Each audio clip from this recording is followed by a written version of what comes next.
শুভ সকাল। সবাই কেমন আছেন? আশা করি সবাই ভালো আছেন। আমিও আপনাদের আশীর্বাদে ভালো আছি। তো ঘুম থেকে উঠে সকালে রান্নাঘরে চলে আসলাম। এসে আলু কুটি নিয়েছি। নুডলস রান্না করার জন্য পেঁয়াজ রসুন নিয়েছি, ধনেপাতা, মশলা, আলু ভাজি করব। ডিম নিয়েছি 2টা, তেল দিয়েছি কড়াইতে, ডিম ভেঙে দিয়েছি 2টা একসাথে, তারপর লবণ দিচ্ছি স্বাদ মতো। ডিম উল্টে দিচ্ছি, প্রায় হয়ে আসছে। ডিম উল্টে দিছি।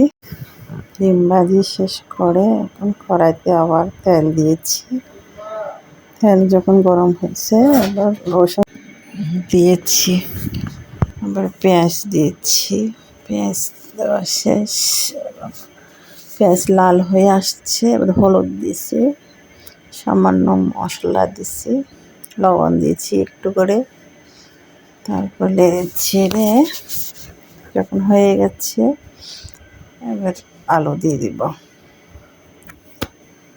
আলু দিয়ে দিচ্ছি।